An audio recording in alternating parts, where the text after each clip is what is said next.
أعوذ بالله من الشيطان الرجيم الله صمد يا ويد ويد ويد ويد ويد كافري كاك محمد الله كافري ما سي محمد الله. Téléspectateurs des AT Communications, bonjour et bienvenue donc dans les interviews des AT Communications. Je suis Angeline Aïcha avec vous aujourd'hui pour parler du mois de jeûne musulman, et nous avons donc choisi comme thème les différentes étapes du mois de jeûne et leurs mérites. Et pour en parler, nous recevons donc aujourd'hui l'imam El Hadj Omar Fariko Ouattara. Il est le conseiller religieux de la fédération de Béké au niveau des Ansardines. Merci et bienvenue sur AT Communications. Merci beaucoup. Alors avec vous aujourd'hui, nous allons aborder le sujet du mois de jeûne musulman et aussi parler des mérites qu'un musulman peut avoir dans ce mois de jeûne. Alors pour commencer, je ne sais pas si vous avez des bénédictions à faire pour l'ouverture de notre entretien.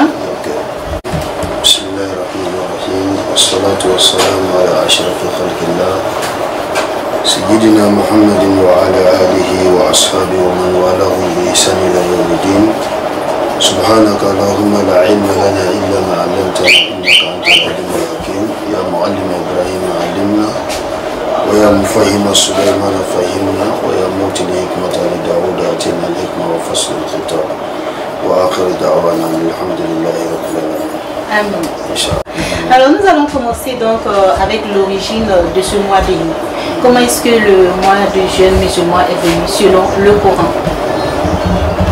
Alhamdulillah, dans les 5 Corans, qui est un statut des musulmans, le prophète Mohammed sallallahu alayhi wa sallam, quand il a quitté la Mecque pour aller au Médine, deuxième année, Dieu lui a donné Ramadan, de jeûner avec les musulmans.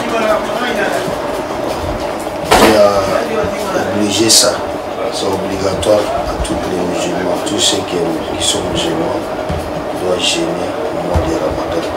Alors, le mois de Ramadan, on va dire le jeûne fait partie des piliers aussi. Oui, ça fait pilier de l'islam. Quatrième pilier? Quatrième pilier de l'islam. Cinquième pilier de l'islam, c'est le Hajj. Ok, donc après le jeûne, vient donc le Hajj. Oui, oui. D'accord, c'est bien compris.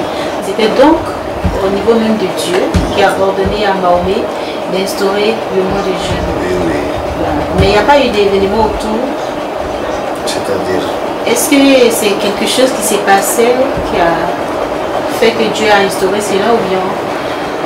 Non, puisque avant Mohamed, les prophètes qui sont passés et tous ils ont gêné avant Mohamed. C'est ce que Dieu a dit. Et la manière que j'ai obligé ça, les prophètes qui sont passés, ça à ton tour maintenant, c'est obligatoire. C'est toi être fidèle. D'accord, merci. Alors, ce mois du jeûne comporte combien de parties? Parce qu'on a tendance à entendre d'autres musulmans dire que c'est départagé sur 10-10. Oui, c'est départagé sur 10-10, ça dit 3. Alors, la première partie, qu'est-ce qu'on doit faire? Bon, le mois de Ramadan, c'est un mois de faire beaucoup de prières et lire le Coran. Parce que moi, c'est notre Coran, Dieu a donné ça à Mohamed dans le mois de Ramadan. Donc Dieu dit Al-Coran, unzila fi shahr Ramadan. Le Saint-Coran est descendu dans le mois de Ramadan. Donc le mois de Ramadan est réparti à 3 parties. La première partie, il faut faire beaucoup d'istighfar, prier beaucoup. Deuxième partie, c'est les 10 de pardon. Il faut pardonner beaucoup Dieu. Troisième partie. Donc la troisième partie permet aux musulmans de se faire pardonner et de ne pas aller à l'enfer. On va dire ça comme ça. D'accord. Et aujourd'hui est donc la nuit du destin. La nuit du destin. Quelle est la particularité de la nuit du destin chez un musulman? C'est un jour même béni que Dieu a beaucoup parlé de ça. Même le prophète Mohammed sallallahu alayhi wa sallam, Dieu dit dans le Saint-Coran, Inna anzalnahu fi laylatil qadr. Il avait descendu le Coran ce jour-là, la nuit là. Donc c'est une nuit qui est très bon pour les musulmans, pour se sacrifier, donner à Dieu, prier beaucoup, parce que Dieu a fait descendre le Coran dans la nuit là même. Donc, il dit, la nuit là est mieux, est beaucoup mieux que Al-Fishar, 1000 mois. Une seule nuit, son valeur est mieux que 1000 nuits. Donc, quand Dieu a dit ça, mais il n'a pas dit, ça se trouve dans tel jour,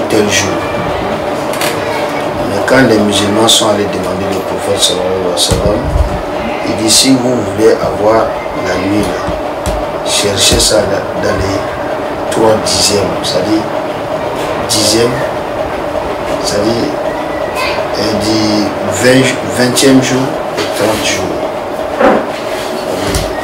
La troisième fois. La troisième partie Du mois de Ramadan. Maintenant, il a dit ça avant. Maintenant, à un moment donné, il dit, si vous voulez avoir la nuit là, cherchez ça dans les 8 c'est-à-dire 21, 23, 25, 27, 29. Ça se trouve dans ces nuits-là. Maintenant, il y a un savant qui a dit, Ubay ibn Ka'b, il dit, après ça, le prophète a précisé la nuit, il dit c'est le 20e jour, 27e jour, qui est la nuit du destin. Donc, c'est une nuit, on doit prier beaucoup, faire beaucoup de doigts, faire beaucoup de sadaqat, c'est pardonner. Voilà. D'accord. Donc aujourd'hui, le musulman est censé aller à la mosquée pour se retrouver dans un lieu de culte. C'est-à-dire, c'est une nuit, il faut adorer le Dieu. Comment? Si le Coran qui est facile chez toi, donc tu peux lire ça, tu peux dire tu as trouvé la nuit. Si c'est pour aller prêcher, si c'est pour aller prier, n'importe quelle prière que toi tu peux faire la nuit, là, même si c'est chercher l'eau, aller donner à quelqu'un, c'est comme tu as célébré cette nuit. Voilà. Donc, Imam, on va essayer de récapituler et vous allez nous faire ressortir les mérites qu'un musulman peut avoir pendant ce mois de jeûne si vraiment le musulman suit tout ce qui est dit selon le Coran pour ce mois béni. Un musulman, tout ce qui est dit dans le Saint-Coran, sur ces mois-là, si c'est ce que Dieu demande, bon, tu vas au paradis. Et on va retenir que le musulman qui va adorer Dieu, qui va jeûner, c'est-à-dire se retenir de manger et de boire pendant ces 30 jours, pourra avoir le paradis. C'est ce que Dieu a dit. C'est le paradis, le pardon de Dieu. Voilà, après ça, paradis. D'accord. Maintenant, après le mois de jeûne, le musulman doit continuer le même comportement ou bien c'est seulement le mois de jeûne qu'on doit plus se rapprocher de Dieu? C'est pas dans le mois de jeûne seulement que l'homme doit se rapprocher à Dieu. Tous les mois sont là pour adorer le Dieu. Pas le mois de Ramadan seulement. L'homme qui a pu laisser l'eau, son eau à boire, sa femme, sa nourriture, que c'est pour lui-même, c'est pas pour quelqu'un d'autre, mais il a pu laisser ça dans le mois de Ramadan. Il peut laisser femme de quelqu'un d'autre dans les d'autres mois. Le mois de Ramadan est venu pour nous éduquer. Pour nous éduquer. Là, même si le mois de Ramadan est parti, ce n'est pas le mois de Ibada qui est parti. C'est-à-dire qu'on doit adorer Dieu dans tous les mois. On doit faire du bien dans tous les mois. L'homme est créé pour faire du bien. Voilà, c'est bien compris. Voilà, donc pour nous laisser, mais bien avant, vous allez vous adresser à tous les musulmans du monde entier aujourd'hui, laisser un message à travers ce grand jour béni qui est donc la nuit du destin. Donc je vous remercie. Le message que je peux donner aux gens, de se pardonner dans ce mois, de prier beaucoup pour nos morts. C'est aimer, c'est faire des dons, c'est pardonner. Voilà, donc ce que je peux dire aux gens, d'adorer le bon Dieu, Inch'Allah. Merci beaucoup. Il faut dire que nous étions donc dans les interviews des AT Communication et aujourd'hui nous avons eu pour thème les différentes étapes du mois de jeûne musulman et ses mérites.